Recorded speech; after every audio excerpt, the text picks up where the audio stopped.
السلام عليكم ورحمة الله وبركاته. عندك موز مستوي والولاد مش راضيين ياكلوه. الولاد راجعين من المدرسة جعانين وانتي لسه ما خلصتيش غدا. طب قاعدين بيذاكروا ومش مركزين وزهقانين. تعالي بقى اما اقولك على مشروب حلو قوي اسمه مشروب الطاقة. ده مش موز بلبن يا جماعة، ده حرفيا اسمه مشروب الطاقة.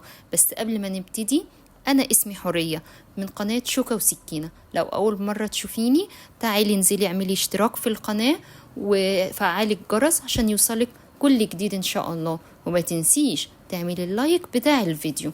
وتعالي بقى نقول المشروب ده الخطير اللي عمرك ما هتبطلي تعمليه والولاد هيطلبوه منك طول ما هم قاعدين بيذاكروا. بسم الله الرحمن الرحيم. هيكون عندنا موز مستوي، وافضل ان يكون مستوي. الموز الني ما بيبقاش حلو قوي في الوصفة دي، وكمان لان المستوي ده بتبقى الفوائد الغذائية فيه اكتر. كمان هنقشره بس وقت ما نيجي نعمل العصير بالظبط، مش هنقشره قبلها. كوباية لبن، كوباية مية، علبة زبادي. علبة زبادي، ده احنا كده بنزود القيمة الغذائية. ومعانا 3 تمرات وعصرة ليمون.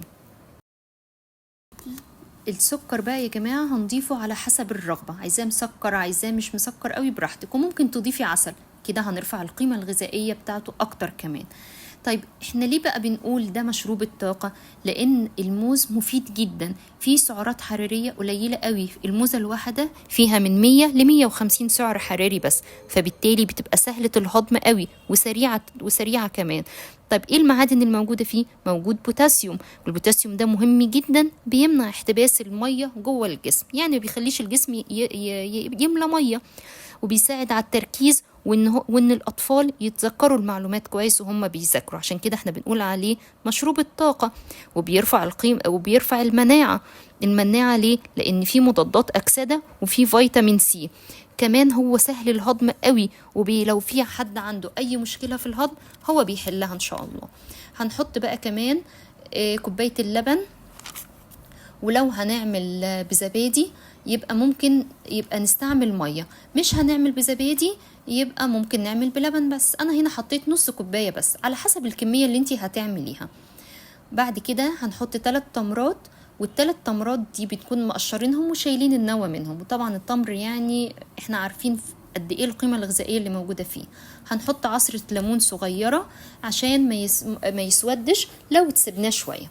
الزبادي وده برضو اختياري، بيخلي قوامه حلو قوي وبيزود القيمة الغذائية ليه.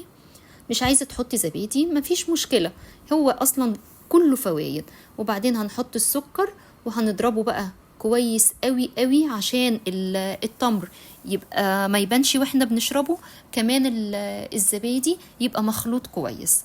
وهنشوفي بقى واحنا بنصبه قوامه حلو قوي. الكوباية الواحدة كأنها وجبة كاملة، مش هيحتاجوا بعدها يقولولك مستعجلين على غدا ولا اي حاجة. كمان هتبقى مفيدة جدا ليهم، ويبقوا كده اخدوا كل الفيتامينز بتاعتهم اللي هم محتاجينها طول اليوم. لو عايزة بقى، لو عجبتك الوصفة وعجبك العصير، ممكن بقى لايك للعصير ولايك للصفحة، ونشير لأحبابنا وصحابنا عشان يوصلنا كل جديد إن شاء الله. وألف هنا على قلبكم.